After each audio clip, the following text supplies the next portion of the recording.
2024년 12월 3일 비상계엄. 선포는 위헌 위법하다. 헌법재판관 8명은 4일 오전 11시 22분 전원일치 의견으로 윤석열 대통령을 파면하면서 이같이 판단했다. 피청구인은 국가긴급권 남용의 역사를 재현해 국민을 충격에 빠뜨리고 사회, 경제, 정치, 외교 전 분야의 혼란을 야기했다. 헌법 수호의 책무를 저버리고 민주공화국의 주권자인 대한국민의 신임을 중대하게 배반했다고 하면서다. 헌재의 선고는 123 비상계엄.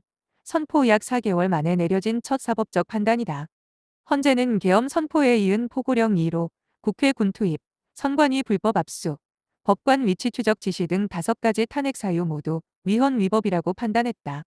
헌법 77조는 전시사변 또는 이에 준하는 국가비상사태에 병력으로서 군사상 필요에 응하거나 공공의 안녕질서를 유지할 필요가 있을 때 비상계엄 선포를 할 수 있다고 규정한다.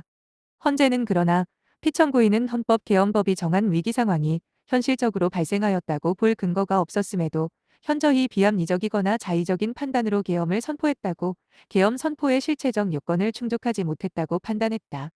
헌재는 비상계엄 선포를 정당화할 수 없다는 표현을 반복해 결정문에 썼다.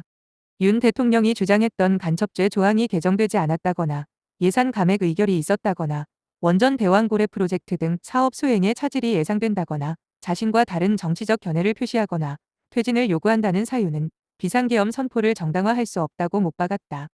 윤 대통령이 주장한 부정선거 의혹도 의혹만으로 중대한 위기라 볼 수 없고 이는 정치제도 사법으로 해결해야지 군대로 해결할 문제가 아니다며 받아들이지 않았다.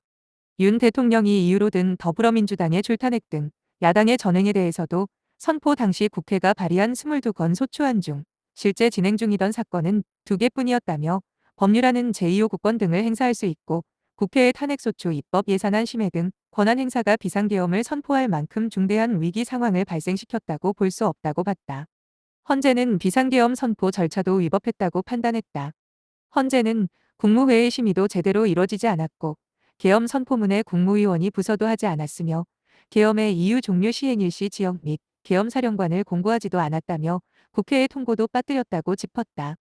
헌재는 우리나라는 과거 군사정변을 통해 군이 직접 정권을 수립하거나 정치권에서 군을 동원하여 정치에 영향을 미친 역사적 경험을 갖고 있다며 헌법개헌법이 정한 절차를 지켰다면 계엄 선포까지 하지 않았을 수도 있는데 국군 통수권 남용과 군대의 정치적 중립을 위배했다고 지적했다. 헌재는 경고성 계엄 또는 호소형 계엄이라는 것은 존재할 수 없다. 고도 못 박았다. 비상계엄 선포 즉시 국민의 기본권을 광범위하게 제한하게 되는데 경고나 호소는 계엄법이 정한 목적에 맞지 않는다는 것이다. 또 이 주장만으로도 중대한 위기로 인해 비상계엄을 선포한 것이 아니라는 것을 알 수 있다며 반면 결국 군대 경찰을 동원해 국회를 방해했는데 경고성이었단 주장도 받아들일 수 없다고 모순점을 짚었다. 헌재는 윤 대통령이 국회에 병력을 보내 계엄의 제요 국권 행사를 방해했다는 소추 사유도 인정했다. 국회로 군대를 출동시키라, 국회 안에 인원들을 끄집어내라, 국회 출입자를 전면 차단하라 등의 지시를 내린 사실도 모두 인정됐다. 그간 윤 대통령이 곽종근 전 특수전사령관 등의 진술을 믿을 수 없다고 항변했지만 헌재는 피청구인의 지시가 없었다면 곽종근이 150명이 넘지 않게 할 방법을 논의할 이유가 없는 점, 용어를 고려하면 끄집어낼 대상은 국회의원이라 해석될 수밖에 없고 곽종근은 일부 용어 차이만 있을 뿐 일관되게 진술하고 있다며 피청구인의 주장은 믿을 수 없다고 했다.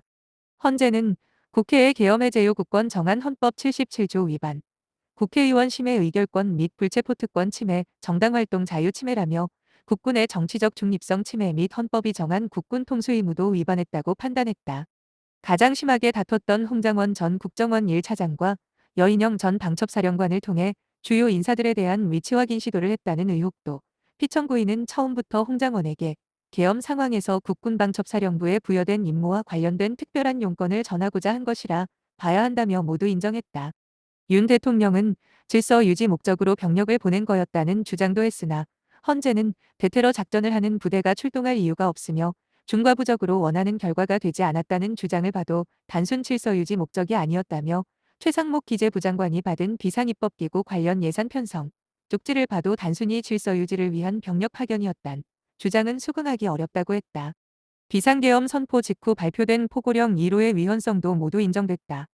헌재는 국회 정당활동 전면 금지, 언론 출판 통제, 파업 태업 집회 전면 금지, 의료인 48시간 이내 복귀 등 국민 기본권을 광범위하게 제한하는 내용이라며 국민의 정치적 기본권, 언론 출판 집회 결사의 자유, 정당의 자유, 단체 행동권, 직업의 자유, 신체의 자유 침해이며 영장주의 위반이라고 판단했다.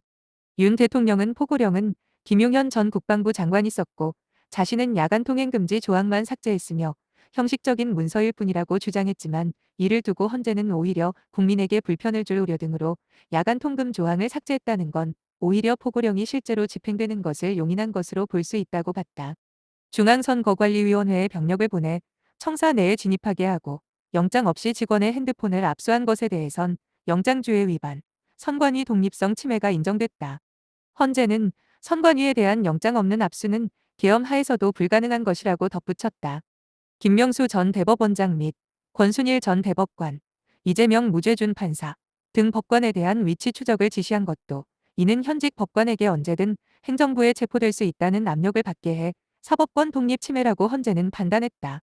재판관 전원은 윤 대통령의 행위가 헌법 수호를 위해선 파면 결정으로 국민의 신임을 박탈해야 할 정도의 중대한 헌법 법률 위반이라고 판단했다. 국민으로서는 피청구인이 헌법상 권한을 행사할 때마다 헌법이 규정한 것과는 다른 숨은 목적이 있는 것은 아닌지, 헌법과 법률을 위반한 것은 아닌지 등을 끊임없이 의심하지 않을 수 없을 것이라며 파면이 정당하다고 봤다. 대통령의 권한은 헌법에 의해 부여받은 것으로 헌법을 벗어나 자의적으로 행사할 수 없다며 국정을 성실하게 수행하리라는 믿음이 상실돼 더 이상 맡길 수 없을 정도라고도 했다. 윤 대통령 측은 비상계엄은 사법 심사의 대상이 아니다. 국회 법사위 조사 없이 한 번 부결된 탄핵안 다시 발의한 거라 위법 탄핵소추, 탄핵소추 뒤 내란을 제외하고 재구성한 것도 잘못됐다. 탄핵소추권 남용 등 갖가지 절차적 위법 주장을 했지만 헌재는 모두 적법한 절차에 따라 진행됐고 받아들일 수 없는 주장이라고 판단한 뒤 파면 결정에 이르렀다. 재판관들은 탄핵소추 사유가 모두 인정되고 위반 정도가 중대하다는 데에는 이견이 없었지만 절차에 대해선 탄핵소추안의 발의 횟수를 제한하는 입법이 필요하다는 정형식 재판관의 보충 이견과 형사소송법을 준용하는 탄핵심판에서 이를 완화해서 적용할 수 있다는 이미선, 김영두 재판관 및 앞으로는 더 엄격하게 적용해야 한다는 김복형, 조한창 재판관의 보충 이견이 덧붙었다.